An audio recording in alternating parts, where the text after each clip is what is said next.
Hey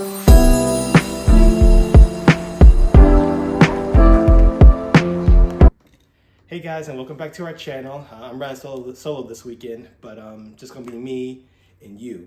And right now, I just wanted to just hop in and just share my testimony about how Jesus came into my life and what He's been doing with me since then, up until this point.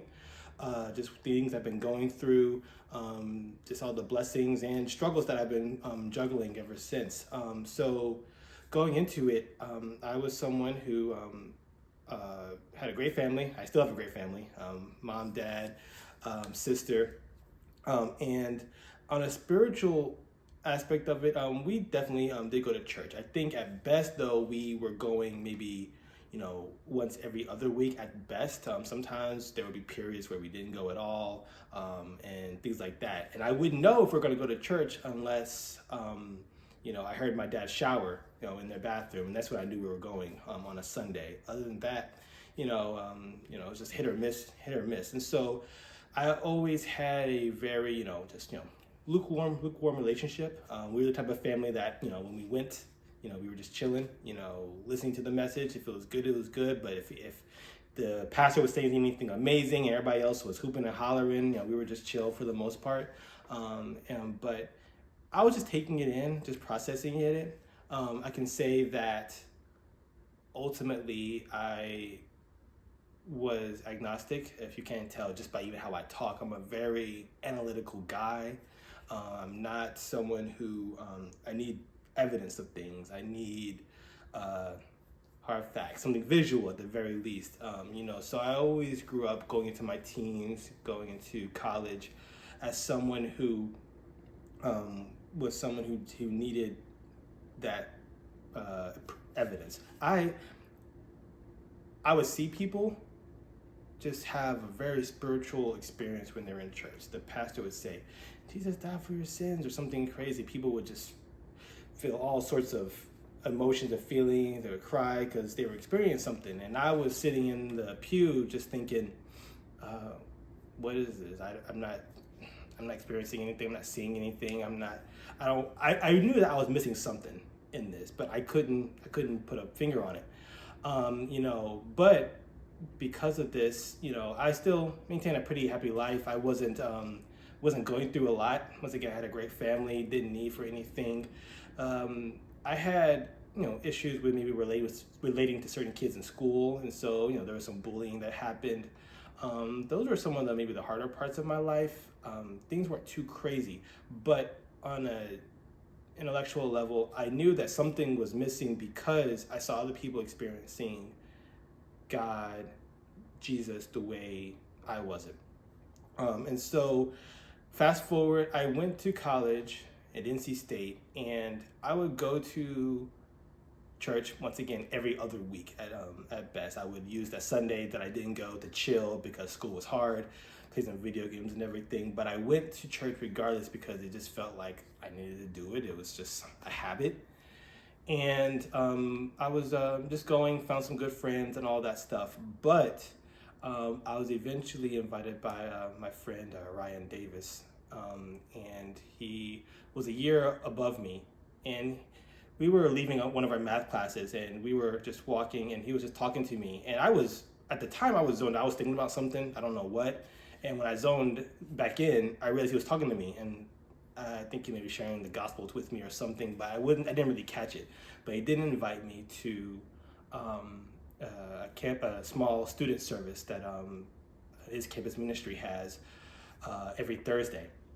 And so I went, and things were cool. The campus pastors would come and share a message of some sort. And at the end of each session, they would do a little kind of altar call, and I say, if you want to accept your life to Jesus and all of those things, and raise your hand.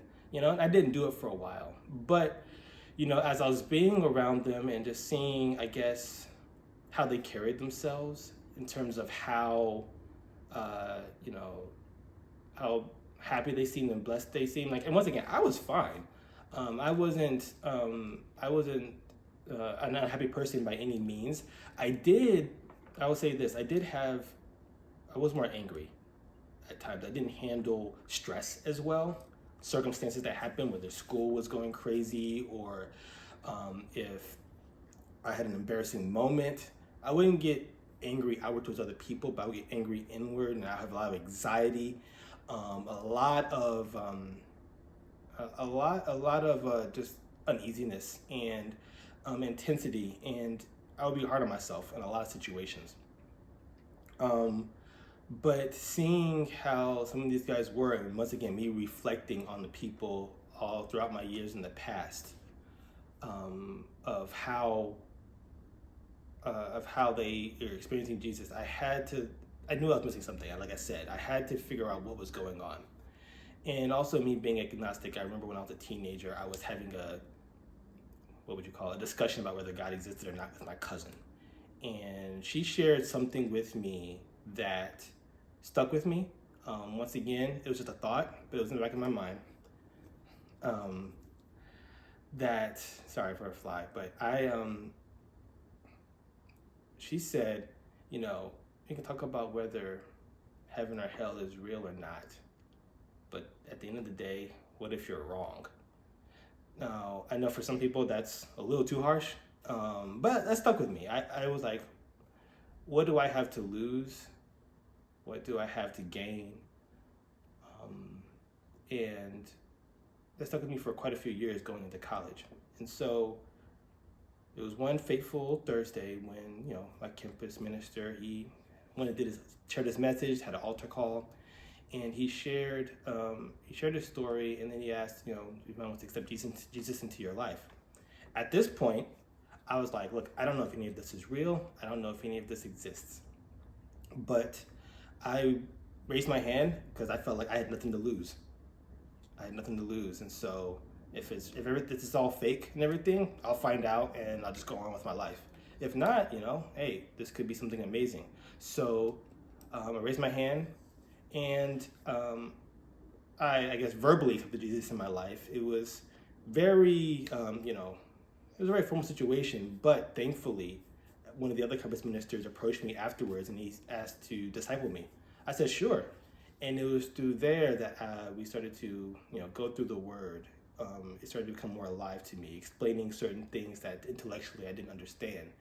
And even then, there was still some skepticism, right? Still some things that I still just wasn't quite processing. But I would say I did have some really faithful spiritual experiences. I've, not to scare anybody, but I've seen some demonic people expressing themselves from, I guess, spiritual things that were going on inside of them, deliverance situations, stuff like that. God said, if you need some hard truth, I'm going to give you hard truth. And he gave it to me, certain experiences that I've seen.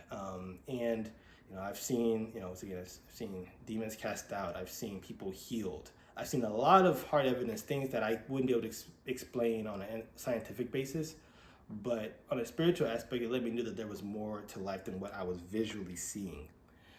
And so that is what really helped lock me in, helped me to continue to read the word, continue to seek out community even after I left college, and still be involved. And throughout that whole process, it helped me with dealing with more peace when bad things were happening circumstantially, financially, embarrassing situations, stressful situations at work or or in school.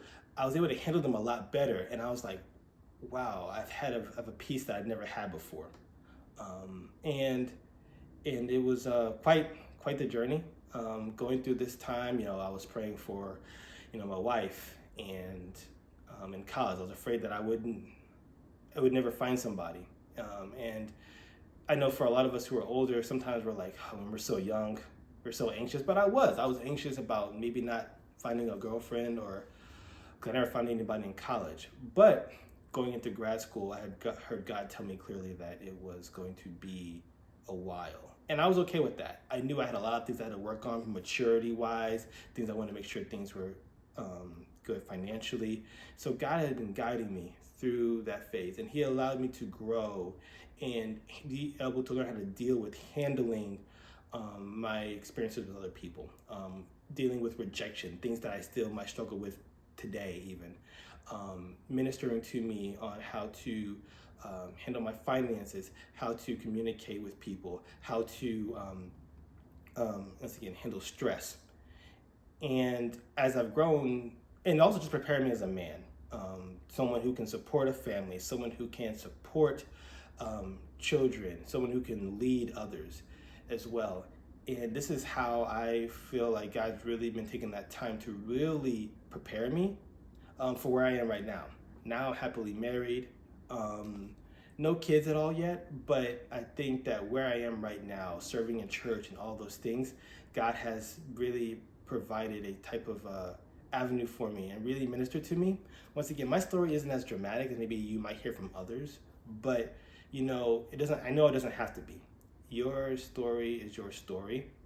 I just know that God is real.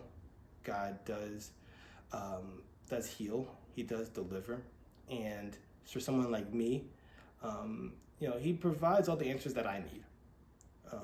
That's the main point of the story, and I hope that someone can learn from this. I know you might be looking here, saying, "But I've been through this, I've been through that." Maybe my testimony didn't help, but I can tell you, I've seen it. I've seen Him do amazing things. And if you're someone who's maybe on the intellectual side, who's wondering, is God real? I don't know how to prove it to you outside of my testimony, but He showed me everything I needed to see, and I say that if you ask Him to show you, He'll do the same. So just want to share that. Thank you guys, and hope to see you on the other side. Peace.